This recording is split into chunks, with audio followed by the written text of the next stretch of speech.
We are the New York Knicks. I'm back in the New York groove. Well, it's the Knicks. New York. We are the New York Knicks. New York girl. For this new season we're about to enter, the Knicks is taking no shorts, just like winter. New York, New York.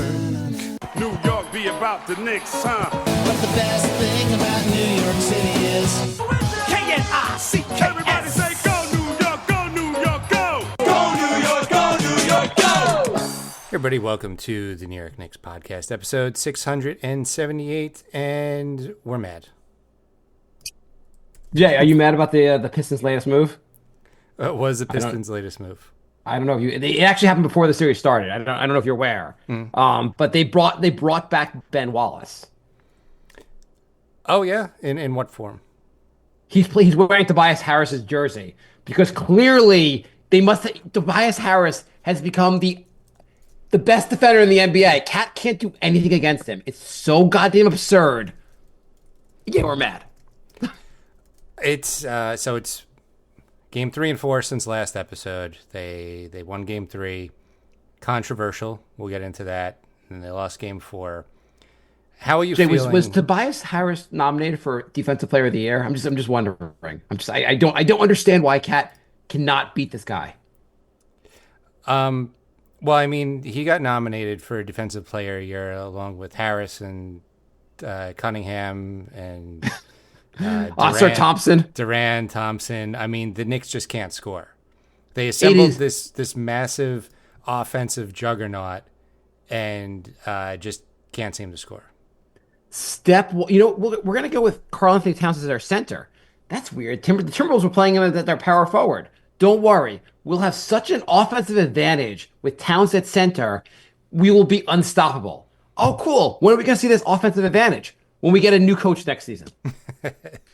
I mean, something's very wrong. They just can't seem to score. I mean, this was like a 90s. This was like a 1995 playoff series.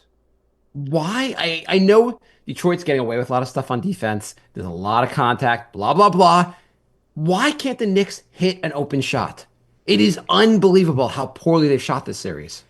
It was really bad. I mean, everyone was getting on Bridges' case, but especially in game 5, but Towns and Brunson shot worse.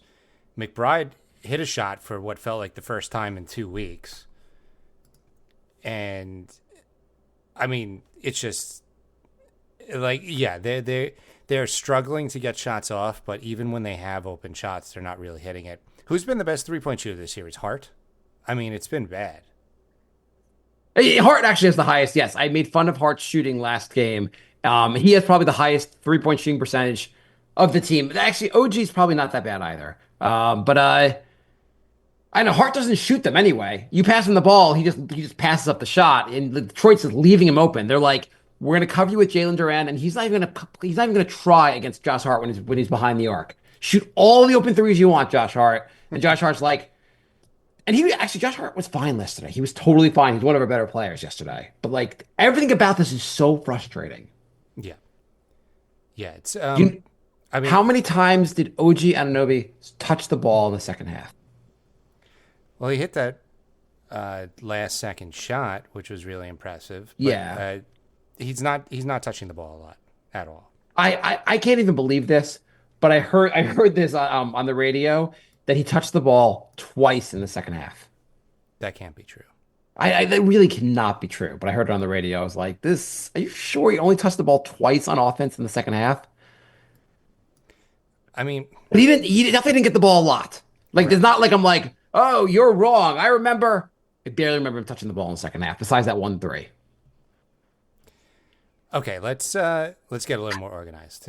So you want to go back to the controversy in the game before. Yeah, we might as well address that. Yeah. Okay. So, Jay,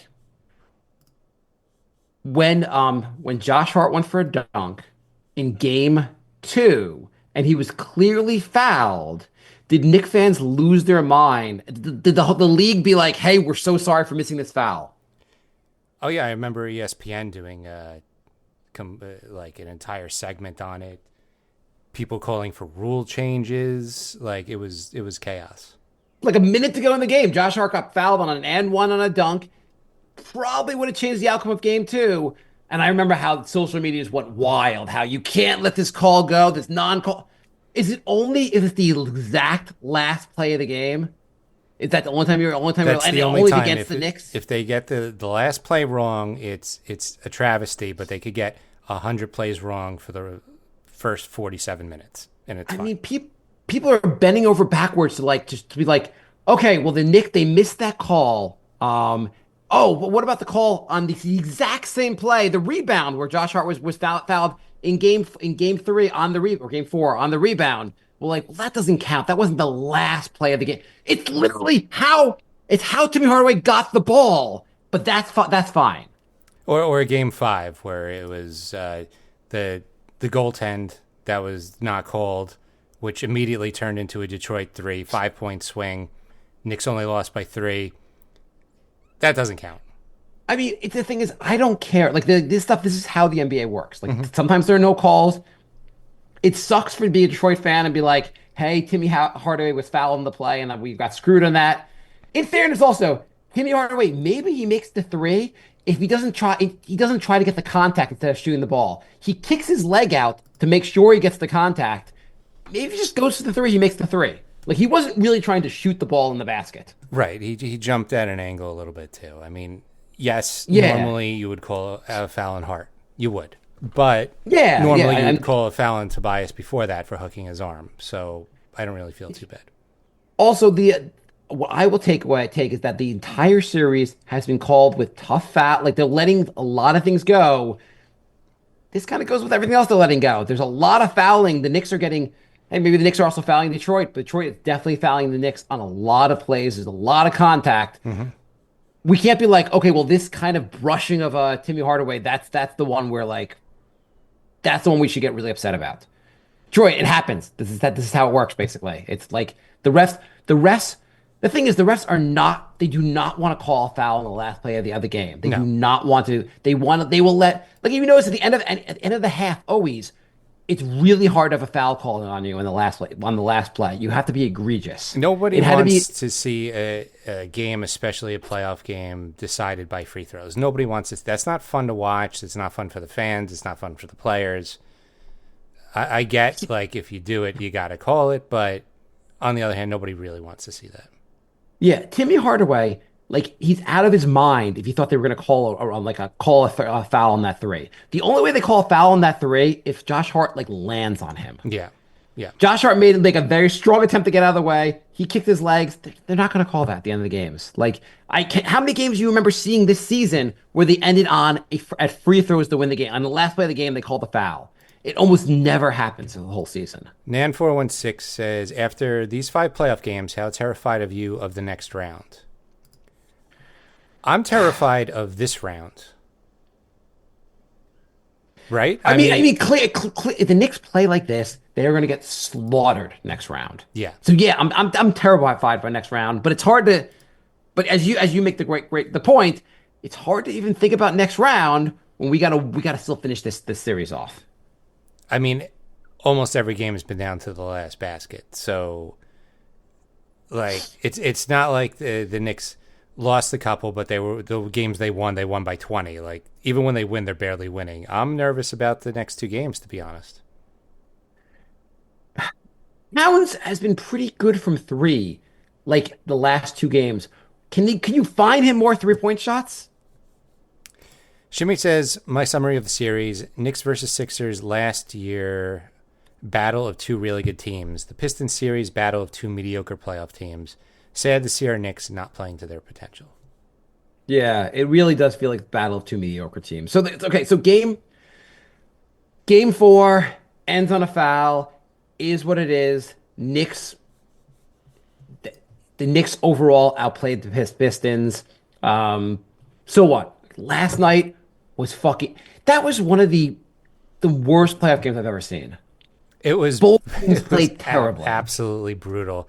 I mean, just turnovers, missed shots. The offense, it's a big problem. I mean, it's just ISOs and a lot of just ball watching. It doesn't seem like there's many plays being run. To have this starting five and to have a problem scoring points is a huge problem because these guys have all proven that they're scorers on other teams. All of them. So they should be scoring 110, 120 points a game. 94? The Knicks should be getting, they had 19 assists last night. The Knicks should be able to get 25 to 30 assists a game. I don't know what, like the offense looks so unbelievably stagnant. So is this a roster problem or is this a Thibs problem? Well, I know what all social media thinks. It's a bit of both in the sense of like the bench is terrible. Well, the bench, it's a Tibbs problem, I guess. Like Tibbs could do more with this. Like he could encourage them to move the ball. Guys are missing shots. You could insert Mitchell Robinson into the starting lineup. You can lengthen the bench that way. There's more you can do. He's not doing it. I feel like this is my NWO moment where I pull off the shirt and I have the NWO under it because... Does anyone know what you're talking about? You know, wrestling where like... But like, does anyone remember the NW? Like, you're like, here's a reference from 25 years ago. All right. I don't have any references that are from the last 15 years. I'm sorry. I'm old. Okay. Anyway, I've been defending Thibs for the last 4 years, and I'm done. I don't think he has the ability to construct a good enough offense. And Yeah. I have no confidence that this team should be looking at least like Minnesota is right now. Minnesota's beating up on the Lakers. Like they should be chugging along. They should be in their groove at this point. At the end of a season, playing a 6 seed, like they seem to have no continuity. I don't know what team is showing up not only from game to game, from quarter to quarter. They will look like OKC for one quarter, and then they'll come out looking like Washington in the next quarter. It's disgusting. Yeah, the third quarter, they look like the goddamn Washington Generals. I cannot believe how bad they are every third quarter. Yeah. I can't believe how many timeouts they call, and out of the timeout, the Knicks can't even figure out how to get a shot up. They can barely inbound the ball sometimes. I know there's a lot of physical play from Detroit, but Knicks seem like they're just not moving. I don't understand how you can't defeat this. Detroit's a fine team. They're a fine team. They are an above average team. Mm-hmm. They will get, I mean, just like the Knicks will, they'll get slaughtered by Detroit, by Boston also. Detroit's nothing special. The Knicks should be able to beat them. Yeah. Yeah. I mean, even if they come out of this series, I think the Boston series is going to be a bloodbath. I know Boston struggled a little bit. They won in 5, but the games were pretty close against Orlando. But it was a solid team, but they play physical basketball also. But like they also sat their starting point guard the entire series to make sure he was healthy for the next round.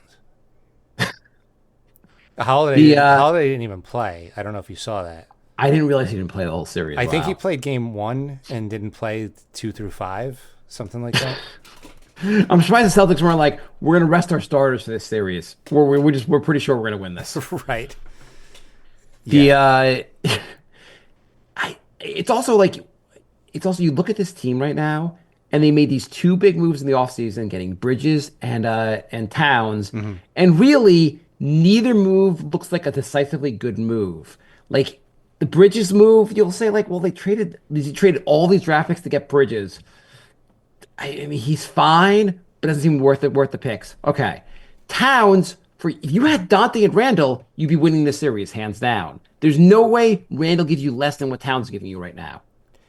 I really feel like with Randall and Dante, they might have swept. I really feel that way. Randall's playing good, which is weird. Like he doesn't need ankle surgery, and he's playing well. It's almost like people didn't realize that he was playing bad because he was on a gimpy ankle. Right. And Dante obviously would add a lot to the bench. The bench would be just much more formidable. You could give Dante 20, 25 minutes and not miss a beat. I mean, I don't even know if he's like, maybe Bridges is a little better, but you're not really like, it's not a huge step down. It's not like going from Bridges to like Shamet or McBride who's shooting 25% for the series. Right. And I guess you would have basically you'd Randall at power forward, you'd have Mitch playing center, and then maybe you'd have to break out Huck Porty. I don't know. But it'd probably be fine. And this series also like we're seeing some Mitch and Towns together. How about we see Mitch and Towns together for like 25 minutes, 30 minutes? Like Mitch should play. Mitch looked really good at times yesterday, except for the fact that he can't. His free throw shooting is abysmal. I want But somebody beyond, to leave footage of Dirk's high arc free throws over in his locker, in his house, in his car. I just want that footage. He can't go anywhere without seeing it. is Because he these trying to line break drive the free rim? throws, these Is he line trying to drive break- free throws, like nobody in the league shoots line drive free throws, and there's a You've reason been the- for it. You've been in the league this long. You can't figure out how to shoot free throws better. It's been Like, like I- 7 years. I- And he's arguably worse than he was when he started. I get you can't do under you can't do behind between your legs because that would work. But I also get like I don't care if he's just missing the shots, fine. But the line drives, like what the hell do you do with the line drives? But either way, you could have Mitch at center, Towns at power forward. That is the combination that makes more sense. Like this combination does not. Towns is not a center. Like I don't know why.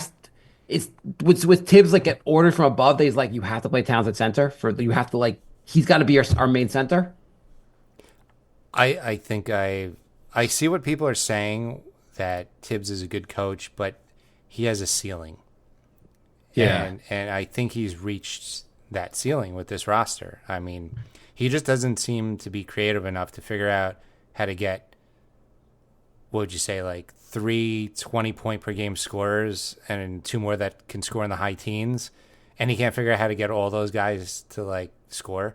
Bridges even said it after game 5. What do you say?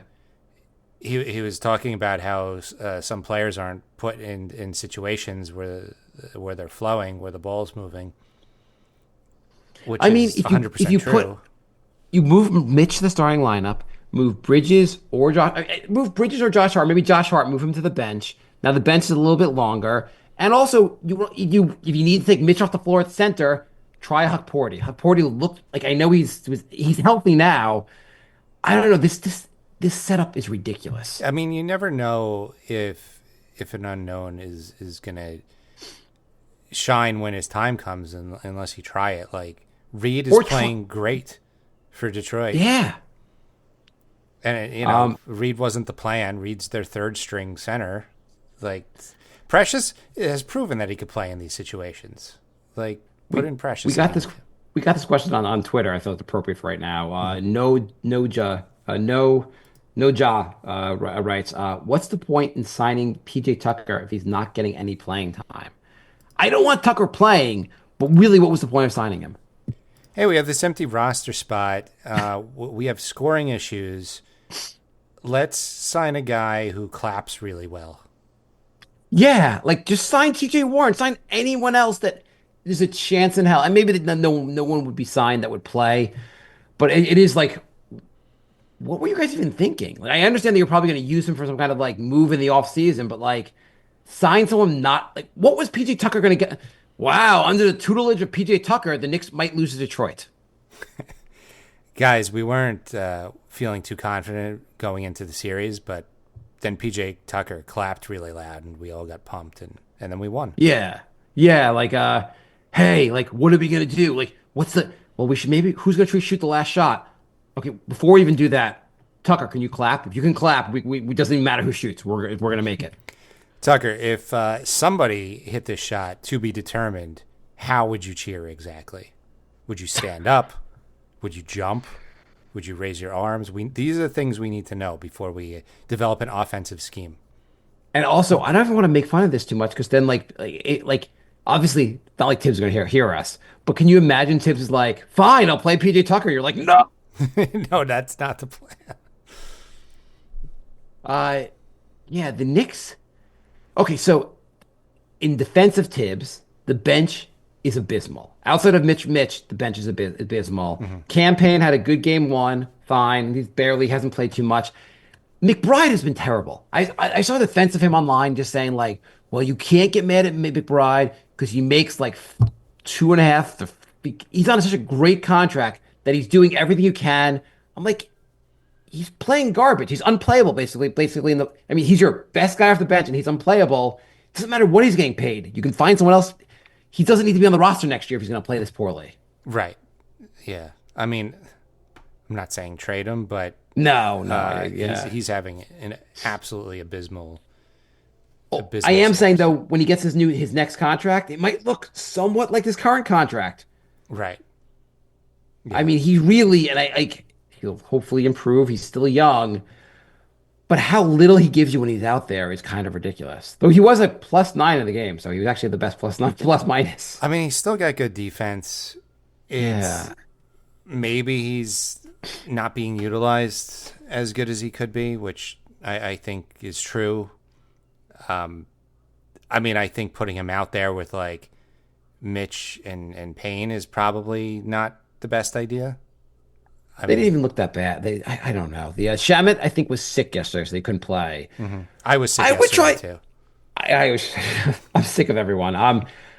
I would try DeLon Wright. He didn't look that bad. I know he's not like Wright looked great when Brunson was out. He did. He doesn't give you a lot on offense, but neither does anyone else on the floor. Right. If he can play some defense. I mean, I thought DeLon Wright earned a spot in the rotation after what he did when Brunson was out, to be honest. I thought he looked great. He's definitely earned it over McBride. Mm-hmm. Or at least over McCampaign. Like, yeah, absolutely. I would have.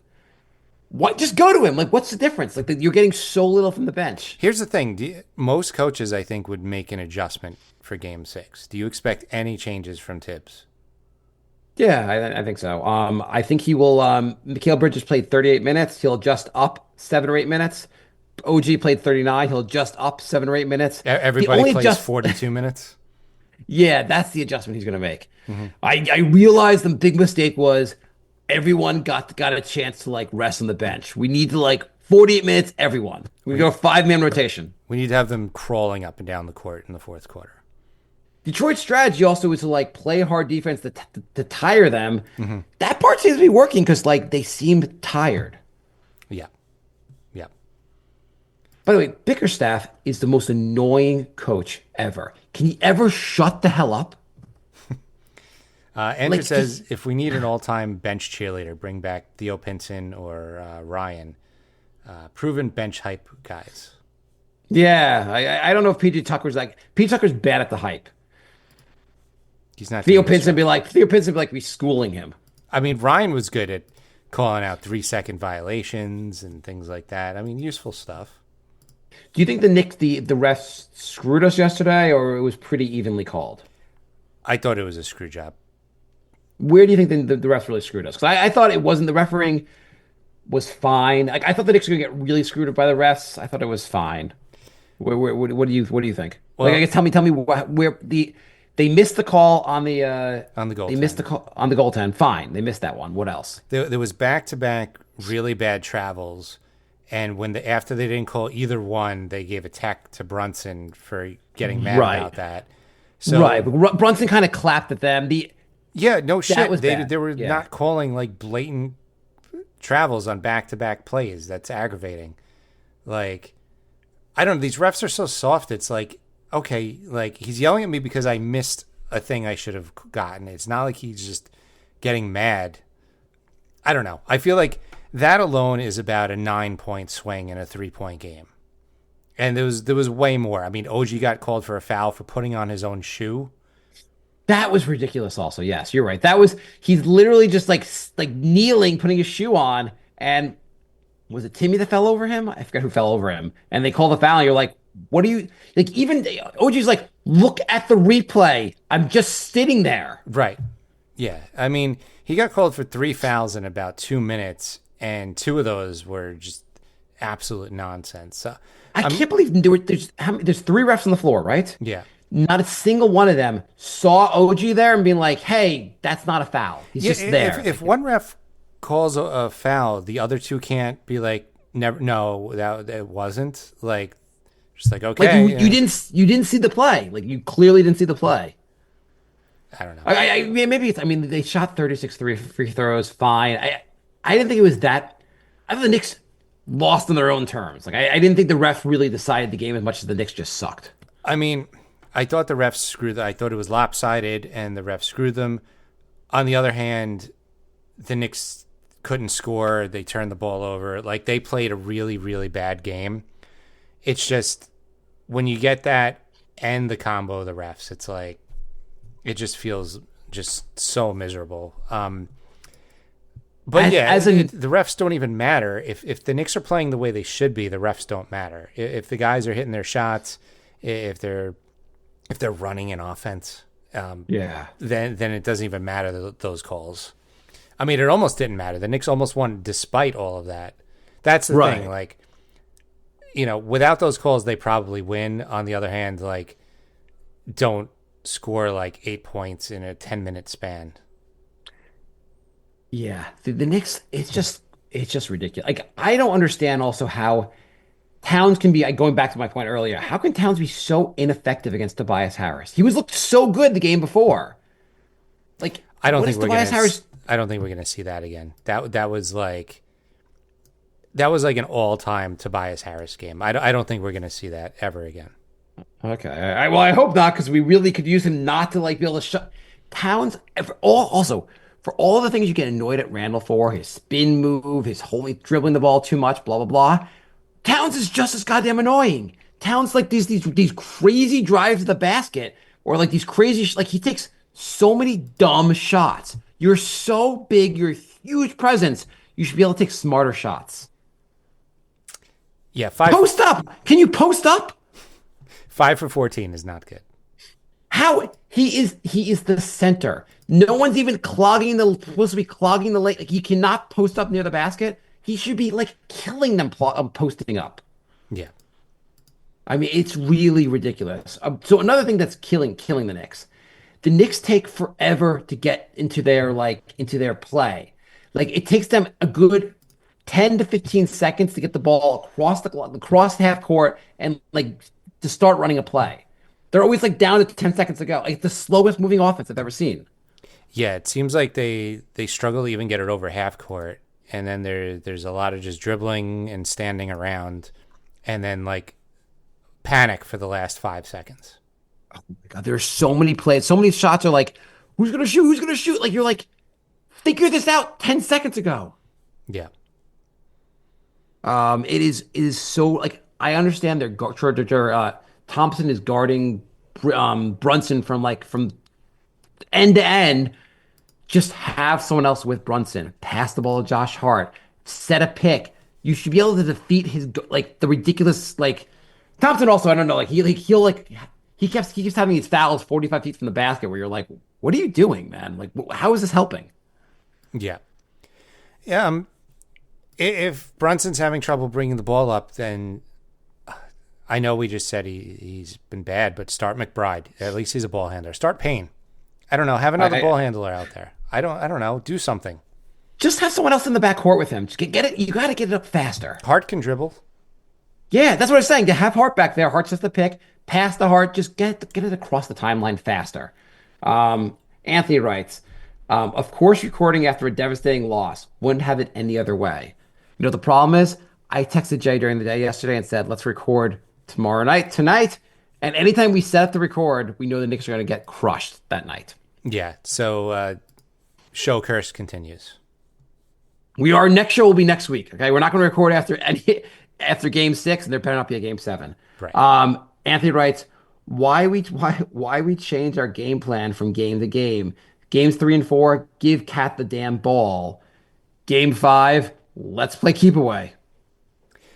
How'd you like that full court lob from Bridges to Mitch that went like 3 feet out of bounds?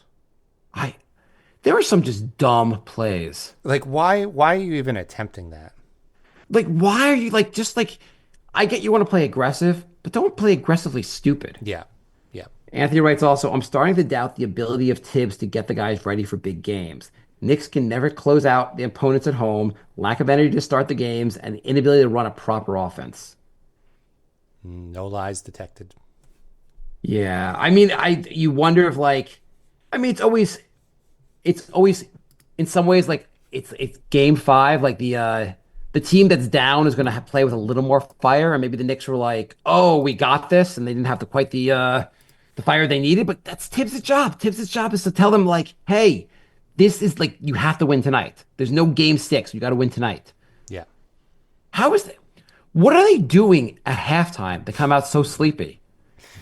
I don't know. It's like almost every game, though. At least the first 6 minutes of the third quarter is like, hey, let's give up 10 points. Let's spot them 10 points right away. Okay, guys, before we go out there, everyone do their shot of NyQuil. Okay, we're ready to go. It's like every third quarter, they start off the first 5 minutes being completely unable to score. Yeah. Hey, guys, I know you're all tired, so everyone take a nap. I'll sing you a lullaby. I'll wake you up in 15 minutes. Who wants their back rub before the third quarter? It's ridiculous so Detroit obviously has a decent team. They have a bunch of that. It's a weird team because it's like good young players and Jalen Duren and Cade Cunningham and Thompson's a solid young player, and then just a bunch of veteran castaways: Tobias Harris, Timmy, Schroeder. Paul Reed, obviously Schroeder. Beasley, all guys the teams didn't really want, and they look like the bad news bears out there in a good way. I guess the part of the movie where bad news bears start winning. I mean, they have everyone on their team like has a role and complements each other. And I would question if you asked a couple of the Knicks starters what their role is, they would have an answer for you.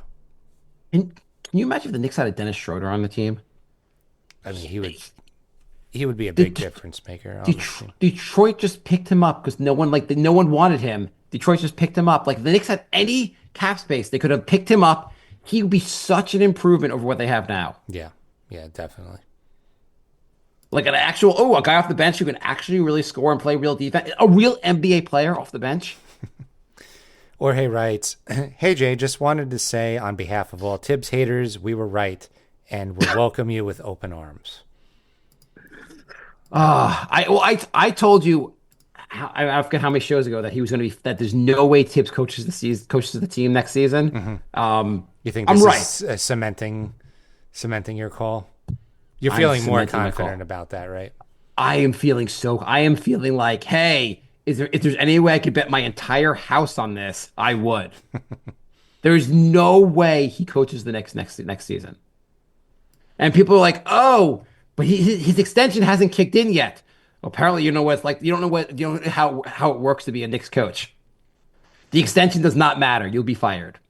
Well, I mean, it happens to plenty of coaches. I mean, Phoenix is paying like 3 coaches right now. There's a lot of coaches who are being paid not to coach the NBA next year. Yeah. Yeah. I just think there's no way you can look at this and go like, hey, Tibbs can get us to the next level. Right. Barring if they beat Boston, he comes back. I probably comes back. But that's the only way I can see him coming back. Right. And at this point, I don't even want to talk about Boston. Yeah, I mean, this is such a frustrating series. I feel like the Knicks have played outside of the 21-point stretch in game one. The Knicks have basically played garbage basketball. Yeah. I mean, if they didn't have that miraculous run, I mean, they could have lost the series already, to be honest. Yeah, I mean, Detroit outplayed the Knicks for a good portion of the whole series. Yeah.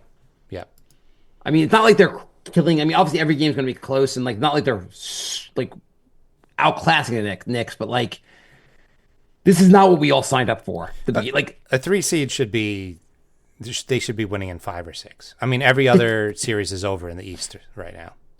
The Knicks team last year that was broken. There's so many guys that were injured. That team that beat Philly would crush this Detroit team. Yeah.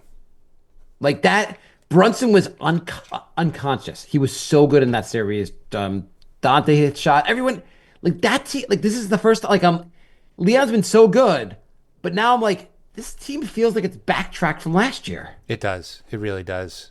I mean, I didn't even feel as confident going into the series as I did last season. I mean, last year I was like, Philly's going to be a tough series. So, but like the Knicks should win. I mean, it was disappointing the Knicks didn't beat Indiana. They should have won that series too. But like, this is just. Are we just if we lose in the first round, like major like heads have to roll if we lose in the first round? I mean, I would think Tibbs would be fired the next day. Yeah, yeah. If he's Like, not, then like next season, what's going to change next season? I mean, we were talking before the show. You were like, what the Knicks can do in the offseason, and you're saying like to stay below the second apron. I think Leon's got to go to the second apron, I guess. Like, I mean, what choice do you have? You got to make your bench better. So Andrew just posted third quarter ratings. Offensive rating 92, defensive rating 120, net rating -28. That for those that don't follow defensive and offensive rating, a -30 is abysmal. Yeah. So you want your offensive rating to be over 100, and you want your defensive rating to be under 100. You want your offensive rating to be higher than your defensive rating. That's all that matters. You want the offensive number to be higher, not an insane amount below the other. So this team is going to be mostly the same next season, barring something crazy like Gianna saying trade me and only to the Knicks or whatever. The Knicks are, if they want to stay under the second apron, they have 11.3 million, and that is without the rights to Achua, Payne, Shamet, Wright, and Tucker. Their whole bench. So what is the downside of going to the second apron is? I know there are real penalties, but what are the penalties? I think the tax is absolutely insane, and I think it's really hard to like. Well, I guess they don't have to worry about trading draft picks, but I think that there's something with that, and I think you can't move out two players in one trade. You can't combine salaries for a trade. Right. So it makes roster moves even more difficult. Right, but if you're Leon Rose, and I don't want to talk too much about the offseason, but he's going to look at this and go like, we have limited options to make the team better. And he also probably, if we lose in the first round next year, then I might not have a job anymore. So like I've got to like make this team better. If it means going to the second apron, it means going to the second apron. He's like, I gotta like our window's not that wide. You got to do it. I mean, we've seen from Milwaukee that even if you think you have a potential like dynasty, the window opens and shuts way quicker than you think. Right, and they won a title, but yeah, they just got swept, and they got not swept. What was it 5-4-1? 4-1, and Miami made the finals 2 years ago, and they had the biggest ass kicking of a playoff series of all time. They lost by 55 at home. Like they're finished. Like, and nobody was injured. Anyway, my point was nobody on the Knicks is injured right now. Like right, we're wasting a healthy Knicks season with injury-prone players, which is what scares me. Right, OG is totally healthy at this point. Our big issue last year was that like OG couldn't stay healthy. He's fine. He played 39 minutes. He could play 39 minutes tomorrow night. That's the issue here is that like you got to find a way to get more out of this roster.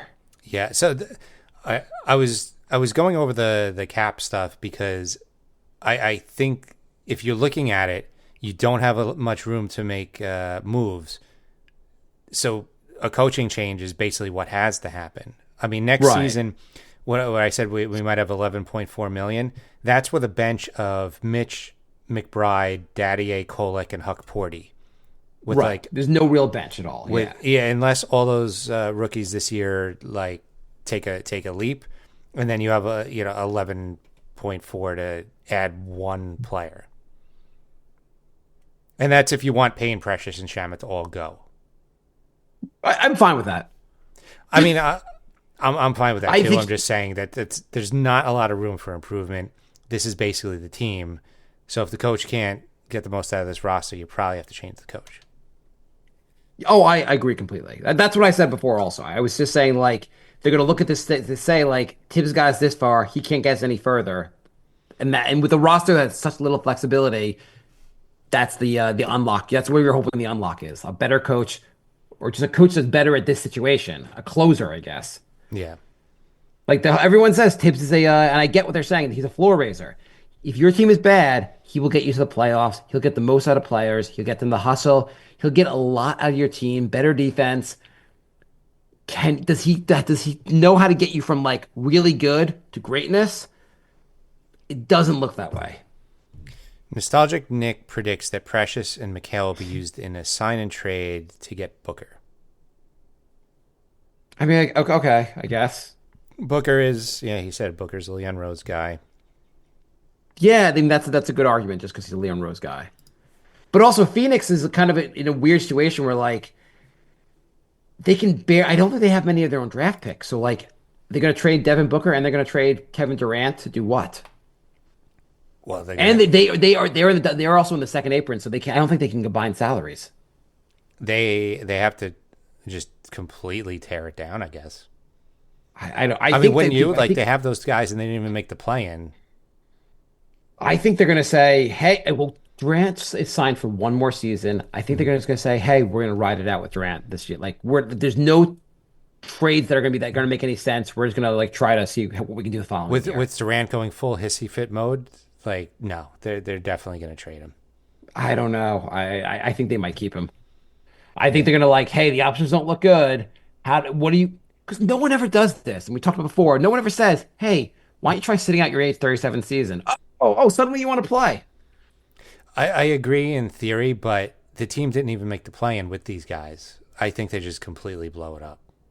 I mean, all you were settling on here is that it's worse being a Phoenix fan than being a Knicks fan. Yeah. And maybe Beal waives his no trade clause. You go, hey, Beal, we're completely blowing up the roster. You'll literally never make the playoffs again. Do you want to waive your no trade clause? And then you're like, okay, Beal, you're playing in China. Right. He's like, I waived my no trade clause. And like, yeah, nobody wants you anyway. So it's really more Beal coming to them and going, I'll waive my no trade clause. And they're like, we're not going to tell the media you're doing this. Why? Because we cannot trade you. So why don't we just stick with the story that you won't waive it? That makes more sense than just saying that no one wants you. Right. It's less embarrassing for everybody that way. Yeah. We're gonna try not to embarrass you here. I mean, Leon Rose has brought us really far. Before he got here, the team was a goddamn embarrassment. Before Thibs got here, the team was a goddamn embarrassment. We have maybe a 6-7 year stretch of just abysmal basketball. It was so goddamn hard being a Knicks fan and podcasting about the Knicks during that time. Thibs took us out of the ashes. He built a team like he got so much out of this roster. Leon just like found a way to put these guys together. The roster looks, if I told you 5 years ago this is what the roster was going to look like, and this is how many wins and like so forth, you'd be like, sounds amazing. Yeah. But now we're here and you're like, okay, I want more. Well, I mean, I thought the ceiling would be a little higher. It should be. I still think it should. I believe in the roster. Something's going wrong. I don't believe in the offense they're running. Like, they're not being utilized correctly. And it has to be the coach because this roster is very good. So Jalen Brunson is, by the way, we didn't mention already, he's clutch player of the year and he's deserving. He's the most clutch player in the NBA. He's awesome in the fourth quarter. He's good. Towns, whatever we want to say, like, he's a really good shooter. Yeah. He's also like, he has a lot of offensive talent. He just needs someone to like, he needs a coach to kind of to get the most out of him. Yeah, I mean, OG, Towns is amazing, but like he's had 2 no-shows in 5 games. Yeah, I'm trying to show the positive about the team. Like Bridges, like he's a guy he averaged like 20 points a game for the Nets like a year ago. OG is like one of the best defensive players in the NBA. He's scoring is so much better this year than it has been in the past. Josh Hart set the team record for most triple doubles in a season. Like there's so much good stuff on this team. You gotta build more with this roster. Yeah, well, that was my. If you look matchup by matchup, the Knicks should have won every matchup for the whole starting lineup. Maybe not the bench, but like this starting lineup should be crushing Detroit's starting lineup. So last year, Cleveland is coached by JB Bickerstaff, and he's a solid raise your floor coach, not get you to the next level coach. They got rid of him, brought in Atkins. I don't know what his release. I don't know that I didn't watch enough Cleveland to know what he's doing so much better. I mean, the bench looks really good, and that helps. I mean, maybe Kenny Atkinson was just like, "Hey guys, have you thought about hitting all your shots?" And Cleveland's like, "Yeah, we'll try that." But there's got to be another coach has got to be able to do something with his team that like Thibs is not doing. Yeah, Do you yeah. have any idea why is Cleveland so much better this year? I don't. I mean, you can say another year of continuity together, which I do think is a big thing. I don't All the watch young enough. players getting better. Garland getting better, I guess. It could be, but I don't watch enough Cleveland games to tell you like what changed, but it could be whatever the coach put in. I mean, it's almost the same roster. Right. I mean, they added Ty Jerome. They didn't add a lot to the team. Right. Yeah, I mean, they added Hunter and Jerome.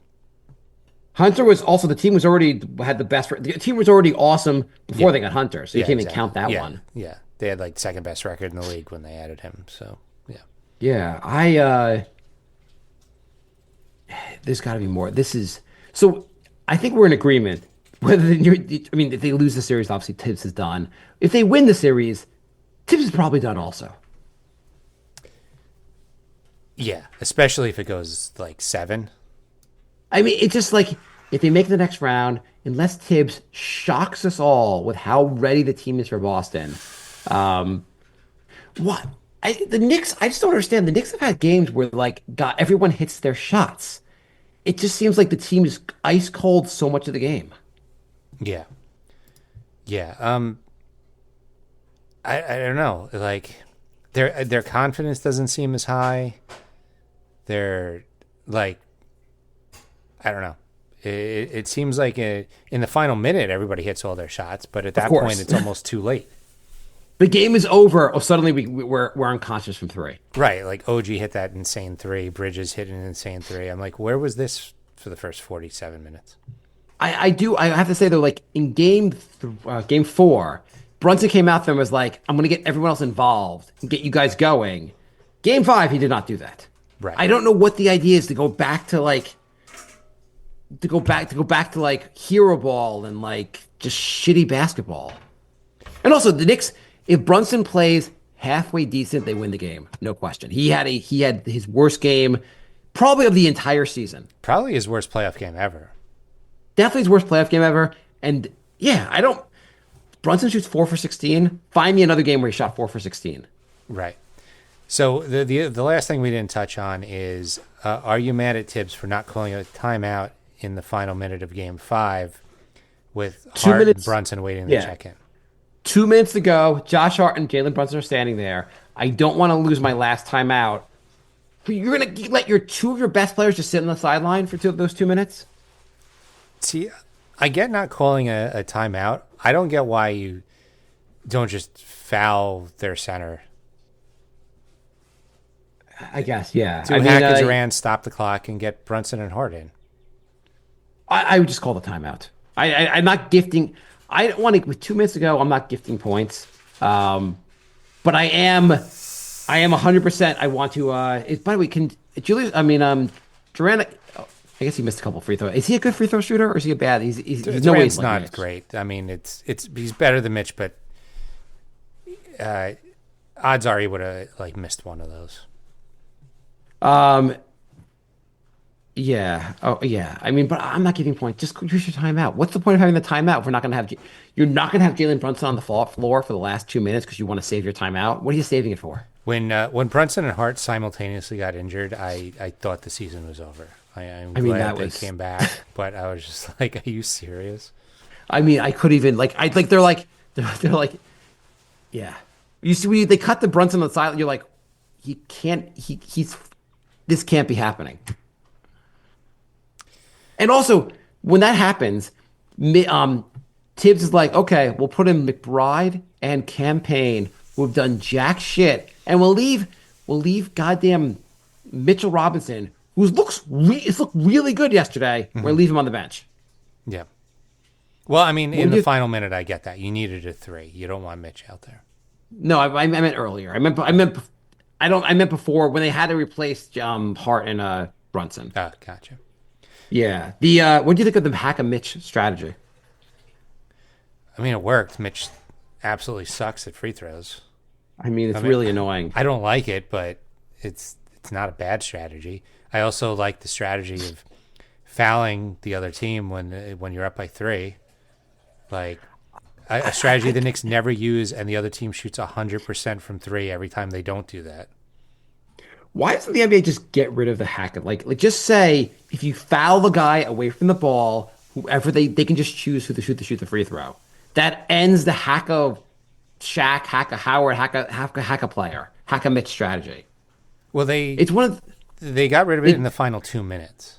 right. Just do it for the full game because it's really just like this is not real. This is just shitty basketball. Like no one wants to see you keep fouling Mitch and setting him to line him miss free throws. And I get like that's a strategy because of the NBA rules.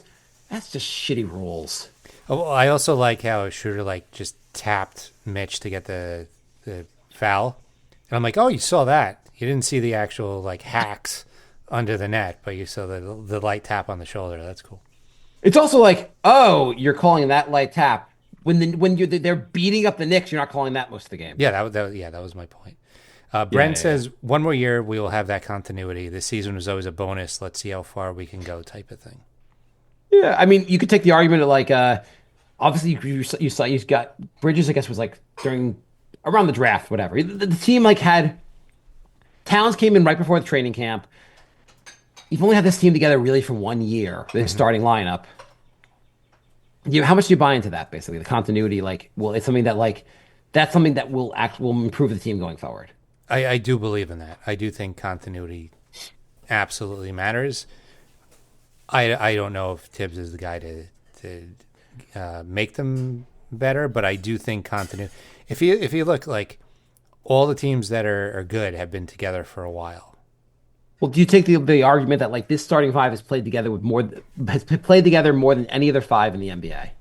They have, but it's only one season. Okay, fair. Cleveland, Boston, OKC, most of their roster has been together for a few years now. In season 2, we'll introduce picks and cutting. Yeah, maybe a pick and roll, Brunson to Towns. Once. Why weren't we doing this the whole time? You're allowed to do that? The lack of Towns and Brunson pick and roll has been just absurd. They should just be spamming that constantly.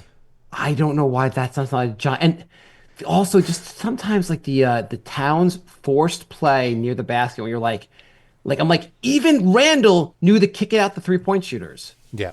Why is Towns not doing this? Why is he why does he have the Tunnel vision. tunnel vision? Yeah. There was a lot of, OG Bridges, they all did it. It was 1-on-3s, just driving with your head down. There's so much. The lack of passing is ridiculous. Yeah. Yeah, and I don't know if that's just there's not a lot of ball movement, so when they get the ball, they feel oh, here's my turn now. But the offense is gross. Right, and part of it, obviously, there are games where the offenses look great. But obviously, this is not all Thibs. It's the players just need to play better. They need to pass the ball more. They need to get open. Mm-hmm. Thibs is just not doing the most to he's not figuring out how to get the most out of this roster. And he's so scared to change the starting lineup because he'll hurt egos. You got to change something up. Yeah, 100%. You want to talk about other what's going on the rest of the league or rest of the playoffs? Sure. We got one more email. Okay. Angel says, hey, you guys are joking about ending the show this season, right? Oh, not even this. I mean, the next week or two, we're done. Yeah. So officially, we are ending the show after the season. Unofficially, we'll probably do a check-in episode once a month during the season. We'll see. See how angry we get. But we don't want to feel obligated to do it. So, yeah. Yes, we're not joking. We might do a check-in once a month episode. Also, if the Knicks win prob- next year, you'll know the show was a curse, and you'll thank us for quitting. Jay and I have decided that like if we stop doing the show, we will lift the curse and the team can win the title. Right. Okay, so around the NBA, other series. Okay, so tonight, I am fully rooting for Randall and Dante against the Lakers. 100%. Yeah, the refs clearly will be out in full force to extend that series. The Lakers have a great future with Doncic, but Minnesota's got a pretty deep team. Yeah. Yeah. Minnesota looks really good. I think they could close it out today. I would love to see the Lakers go home early. That would be interesting. That'd be great. Yeah, I mean, I wasn't really surprised with any of the East series. We knew Cleveland was going to sweep. Yeah, that's a given. Cleveland and Boston winning were givens. Boston, like, they always just give up a weird game. Like, you know they're going to win the series, but they kind of, like, they did that last year. They would lose a game, and you're like, oh, that's odd, and then they win 3 in a row. Yeah, that's not a big deal. And Indiana versus Milwaukee. Milwaukee just looks like that Drew Holiday trade was so well, the Dame trade was so dumb. Yeah. And the team's just gotten old. I mean, it was and a bad trade, and even if he was healthy, now that he's not healthy, like, yeah, Milwaukee's and done. Jay, can you apologize to all our listeners for ever suggesting the Knicks should get Kyle Kuzma? That's how bad things were a few years ago. I mean, Jay kept being like, Kyle Kuzma. And I'm like, what the hell's wrong with you, Jay? yeah, I should have known he was going to bring the Kardashian curse to Milwaukee. So in the West, obviously OKC easy series against Memphis. Though Memphis, there was that one game where they were up by like 30 and they blew the game, which was ridiculous. Yeah, yeah. But the series the most interesting, probably is the besides the Minnesota Lakers, is the Warriors Rockets. What do you think about the 7 seed being the 2 seed, which is a very strong possibility? That's one of the worst 2 seeds I've seen in a while. You think so? Yeah, I don't think Golden State's that good. The Warriors are pretty good. I mean, since they got Jimmy Butler, they're a solid team. They're solid. I think that the Rockets. This is why also the Rockets like seem like when everyone's going to talk about the offseason of who's going to make a big trade. The Rockets have draft picks. They have a lot of young players, like Kevin Durant. That's the kind of move. Like, get him on that team. The team like that should make a big difference. Get one more. Yeah, they need one more guy who could score. Yeah, yeah. I mean, they're right there, but they're not as good as their seeding this year. Yeah, I think that's clear. Who's the other series? Denver, LA. No, Denver. Oh yeah, Clippers. Yeah. So playoff James Harden has shown up. He's giving everyone who's watched James Harden over the years knows when it's the most important. James Harden goes to sleep on the floor. Oh my God, it was just total vintage Harden playoff game last game. Jay sent me the highlights. I was like, the highlights of just Harden. I'm like, what the hell was he doing out there? I don't know, but it's at this point it's just funny. If he just shits the bed in the closeout game, it just put the stamp on his career as a great regular season player. Well, they can still come back. They're up. Denver's up 3-2. I just have trouble seeing Jokic lose. That like 3-2. I have trouble seeing them lose the next 2 games. Yeah, same. Especially when Murray's playing like he's playing. So next round you would have, OKC plays Denver. Yeah, that should be a solid series. I think so. Yeah. And then like assuming Minnesota wins, Minnesota plays Warriors. That'll be a That good would be a series solid. too. Yeah. Yeah. I would probably go Minnesota with that one.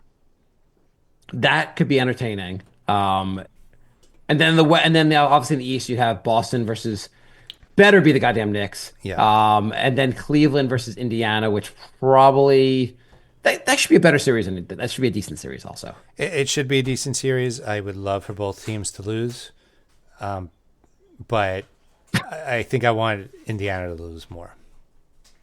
I don't know. I'm kind of annoyed at how good Cleveland is, so I wouldn't mind seeing them. I am, but do you want to see Halliburton? Like, the guy's so annoying. Is there any way everyone in the East could lose besides the Knicks? Pacers fans were so annoying last year. Just So annoying. random accounts just popping into our mentions and stuff. Like, I just want them to get swept. Okay, as far as annoying fans, Pacers fans were really annoying. Heat fans, super annoying. Mm-hmm. Philly fans, maybe the most annoying. Like more Detroit fans are annoying, but like I think Philly fans are the most annoying. Yeah, the cognitive dissonance talking about like Brunson flopping when you have Embiid on your team is like, it was hard to wrap my head around. Okay, also, what do you think? So we talked about like it was after game 2, we talked about Brunson, like he was a little ridiculous with some of the flopping. Mm-hmm. I think there really hasn't been too much flopping. He's been fine the rest of the series so far. Yeah, he'll like, at this point, anytime he gets fouled or falls to the ground, like everyone's like, oh, he flopped, and it just, the narrative has gotten so out of control.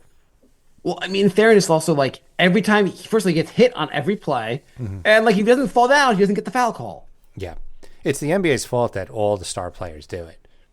I mean, you got Shea doing it. Like everybody does it because the refs are just like they don't call stuff. Like Jokic doesn't get to the line that much considering how he plays, and it's because he doesn't flop around. It's you have to like exaggerate the contact if you want to get the call. Yeah. And then it just becomes a battle of exaggerate. And then you realize like, well, if I exaggerate it when I actually get hit, I can also exaggerate when I don't get hit. Yeah. Bren says, been watching since 2012, so that monthly episode will be needed by the diehards. Well, thank you for sticking with us through all those dark years. He said, thank you for getting me through some times and still doing Brink into the future. Yes, we have a comedy podcast called The Brink of Sanity, and we will be doing that. And he says, is Lorenzo still alive? I don't know. There hasn't been an email in a couple weeks. I don't know what's going on with that. I'm sure Lorenzo is looking forward to the Knicks season ending, though I think he's a Knicks fan also, but he's looking forward to more Brink. He likes Brink better than yeah. Knicks, yeah. He's the only one. And for those of you who don't know, like, he's like the show historian. Like, yes, he is. Re-listened to all our fan. episodes like multiple times. Well, we have Andrew also. We have some super fans for that show. But okay, anything else you want to cover for today, Jay? No, I think that's it. So thank you for listening. We will be back next week. We better be talking about the Boston series. What is your prediction for the rest of this series? First of all, we both agree this ends in 6. Yeah. I'm going to be a complete basket case if it goes to 7. Holy fuck. Okay, so what is going to happen in Game 6? The Knicks also have to keep their streak of not closing out a series at home for 26 years alive. Brunson goes for 40. I think that is going to happen. Mm-hmm. He's going to have a huge game. And on the road, it's just easier for him. I don't know. He's going to go for 40, and the Knicks are going to win. And other guys are going to be able to hit shots. I am going to predict the Knicks win by 20. I'm predicting that this is the game where the Knicks hit their shots, and it is a lot more comfortable of a game. I was about to say the Knicks win by 20 to get all our hopes up before completely shitting the bed and getting annihilated by Boston. That's my prediction. Okay. We will do a preview before that series starts. Yeah. But Knicks win by 20 tomorrow night. I firmly believe this is going to be the easiest game. It's going to be the easiest win of the whole series. Yeah. Yep. Okay. So, thanks for listeing, and we will see you all next week. Bye, bye, love. Goodbye, everybody. Goodbye.